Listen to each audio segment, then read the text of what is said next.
నమో వాక్కమలాంబికేశ్వరేభ్యో నమః. శ్రీ గణేశ శారదా గురుభ్యో నమః. అఖిలాండకోటి బ్రహ్మాండ నాయకుడు, ఆది మధ్యాంతరహితుడు అయినటువంటి ఆ పరాత్పరుని దివ్య పాద పద్మములకు శిరస్సు తాటించి సాష్టాంగ దండ ప్రణామములు సమర్పిస్తూ భగవద్బంధువులందరికీ కూడా హృదయపూర్వక నమస్సుమాంజలులు తెలియచేస్తున్నాను. నా పేరు సూరిబాబు కందాళ. మీ అందరికీ కూడా షణ్ముఖ శ్రీ రాఘవ ఛానల్కి స్వాగతం, సుస్వాగతం.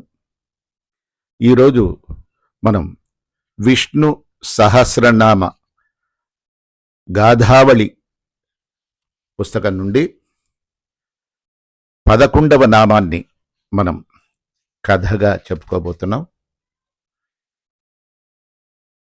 ఓం పరమాత్మనే నమః అన్న నామానికి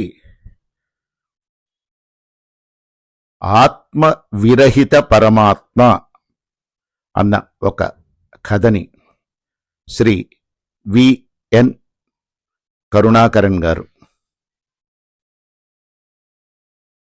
సమర్పించారు. ఆ కథని ఇప్పుడు మనం చెప్పుకుందామండి. భరత వంశంలో సుప్రసిద్ధుడు శంతన మహారాజు. అతనికి ఒక అద్భుత శక్తి ఉండేది. అతను ఎవరి శరీరమునైనా తన అరచేతితో నిమిరితే చాలు వారికి తక్షణమే కాయకల్ప సిద్ధి, వినూతన పునర్వికాసము లభించేది. ఒకనాడు అతని కుమారుడు దేవవ్రతుడు తండ్రిని ప్రశ్నించాడు. తండ్రి, నీవు నీ అత్యద్భుత శక్తిని ఎట్లు సాధించావు? అప్పుడు శంతనుడు సమాధానం చెప్పాడు. నాయనా, నేను నిత్యం నీ మాతృదేవిని ఒక పురుషుడు సేవించి అష్టచక్ర రథారూఢుడైన మహర్షిని ధ్యానిస్తాను. అందుచేత నాకు ఆ మహత్తు లభించింది అని తెలియజేశాడు. వినేవారికి ఇచ్చట ఒక సందేహం రావచ్చు. ఏంటంటే, మాతృమూర్తిని పురుషుడు సేవించడం ఏమిటి? దేవవ్రతుని తల్లి గంగమ్మ కదా. అనగా శంతనుడు నిత్యము గంగాజలము సేవించేవాడన్నమాట. అదండి. దేవవ్రతునకు మొదటి వాక్యము సులువుగానే అర్థమైంది. అయితే ఇక అష్టచక్ర రథారూఢుడైన ఆ మహర్షి ఎవరు అని అతడు తండ్రిని ప్రశ్నించాడు. నాయనా దేవవ్రత, మరచిపోయావా? మనం బదరికాశ్రమ తీర్థయాత్ర చేసి వచ్చాం కదా. అచ్చట నరనారాయణులు అష్టచక్ర కాంచన రథారూఢులై తపస్సు చేయడం చూడలేదా? నేను నిత్యము జపించేది ఆ శ్రీమన్నారాయణ దివ్య చరణ ద్వయము సేవించేది అయిన శ్రీపాదతీర్థము నాకు శక్తికి మూల కారణం. శ్రీమన్నారాయణ మంత్రజపమే అని వివరించాడు శంతన మహారాజు. తండ్రి, దయచేసి నాకు మరికొంత వివరణ ప్రసాదించము. మీరు ఎన్నోసార్లు శ్రీమన్నారాయణుడు ఈ సమస్త సృష్టికి, స్థావర జంగమ ప్రకృతికి అంతటికీ కూడా, చేతన అచేతన ప్రపంచమంతటికీ కూడా ఆత్మభూతుడు అని చెప్పారు కదా. మనము అట్టి శ్రీమన్నారాయణుని గురించి జపిస్తాం. అయితే ఇక ఆ శ్రీమన్నారాయణుడు ఎవరి గురించి జపిస్తారు అని ఎదురు ప్రశ్న వేశాడు దేవవ్రతుడు. శంతనుడు సమాధానం చెప్పాడు. నాయనా దేవవ్రత, ఇది చిత్రమైన ప్రశ్నయే. ఈ సందేహం నాకు కూడా కలిగింది. నేను ఈ ప్రశ్ననే ఒకసారి నారద మహర్షిని అడిగాను. ఆ మహర్షి తన అనుభవాన్ని నాకు వివరించాడు. నాకు సందేహ నివృత్తి అయింది. నారద మహర్షికి శ్రీమన్నారాయణునితో ప్రత్యక్ష పరిచయం ఉంది కదా. అందుకే నారద మహర్షి ఒకసారి శ్రీమన్నారాయణునే ఈ విధంగా ప్రశ్నించాడు. మహానుభావ, సమస్త వేదాలు నిన్ను కీర్తిస్తున్నాయి. పురాణాలన్నీ నీవే పరాత్పరుడవని స్తుతిస్తున్నాయి. మహర్షులందరూ కూడా నీ దివ్యనామమునే జపిస్తారు. ఇక నీవు సైతం జపం చేయడమంటే అది అద్భుతావహమైన సన్నివేశమే కదా. మహాప్రభు, నీవు చేసే కుహానా తపస్సు ఇక ఎవరి గురించి? ఈ రహస్యం విప్పి చెప్పవయ్యా అని అడిగాడు. శ్రీమన్నారాయణుని సమాధానం చిరస్మరణీయం. నారదా, క్షణమైనా రెప్పలు వాల్చకుండా ద్వీపవాసులైన మహర్షులు ఏ పరమాత్మను గూర్చి తదేక ధ్యాన నిమగ్నులై ఉంటారో నేను కూడా ఆ మహనీయుని గురించి జపిస్తాను. అయితే ఆ ద్వీపవాసులను నీవు ధ్యానించే ఆ పరమాత్మని చూడాలని నా ఆకాంక్ష అన్నాడు నారదుడు. సరే, నీవు అక్కడికి వెళ్ళగలిగితే వెళ్ళి చూడవచ్చు అన్నాడు నారాయణుడు. నారదుడు బదులు పలికాడు, మహానుభావ, వేద నిర్ణీత ధర్మపథమును తూచా తప్పకుండా అనుష్ఠించుచున్నాను. శత్రు మిత్ర భేదము లేకుండా సమబుద్ధితో జీవయాత్ర సాగిస్తున్నాను. అన్నిటికంటే గొప్పగా చెప్పుకోదగినట్టిది నా మీద ఆ నిర్హేతుక జాయమాన కరుణా కటాక్ష వీక్షణాలు స్రవిస్తూ ఉన్నాయి. ఇంకేమి కొదవా, శ్వేతద్వీప ప్రయాణానికి ఉపక్రమిస్తున్నాను అన్నాడు నారదుడు. నారదుడు నారాయణ మంత్రం జపిస్తూ తన వీణ అయిన మహతి తంత్రులు మీటాడు. మరుక్షణమే అతడు శ్వేతద్వీపం చేరుకున్నాడు. ఆహా, అది ఎంతటి అద్భుత దృశ్యం! అది విశాల సుందర ద్వీపం. అది దివ్య సౌరభ సమ్మిళితం. ఆ ద్వీపవాసులు అందరూ దివ్య తేజో విరాజితులు. ఆ ద్వీపము దేదీప్యమానముగా వెలిగెందుచున్నది. అతడి ప్రతి పౌరుడు ప్రళయకాల చండ మార్తాండుని వలె ప్రజ్వలించుచున్నవాడే కాని ఆ ప్రకాశము మండే ఎండవలె కాగా చల్లని వెన్నెల వలె వెళ్లి విరిసింది. ఆ ఋషులు అందరూ మంత్రాలను జపిస్తున్నారు. అర్చనాభంగిమలో వారు ఊర్ధ్వబాహులై నిలిచారు. నమః అనే శబ్ద పునరావృత్తి వినిపిస్తోంది. నారద మహర్షి ఆ సన్నివేశం చూసి కొంతసేపు విగ్రహము వలె నిశ్చలుడై నిలిచాడు. కొంతసేపటికి తన వీణను చంకబెట్టుకుని ఒక మూలకు చేరి వీరు ఎవరిని గూర్చి ఈ జపం చేస్తున్నారు అని యోచించాడు. బదరీ నారాయణుడు తాను సైతం ఈ ద్వీపవాసులు ఎవరిని గూర్చి జపిస్తున్నారో అతని గూర్చియే జపిస్తున్నానని అన్నాడు కదా. ఈ ద్వీపవాసులకు ఆకలి దప్పులు లేనట్లుగా తోస్తోంది. వీరు నిరంతర నిర్వికార నిరంజనులు, నిర్వికల్ప సంతోష నిరతులు, నిత్య యవ్వనులు. వీరి తపశ్చర్యను గూర్చి అడగవచ్చు గదా అని తలపోసి నారద మహర్షి మహాశయ అని ఒక ఋషిని పలకరించాడు. కాని ఆనంద తన్మయత్వంలో నిర్వికల్ప తపోనిష్టాగరిష్ఠుడైన ఆ మహానుభావుడు బదులు పలకలేదు.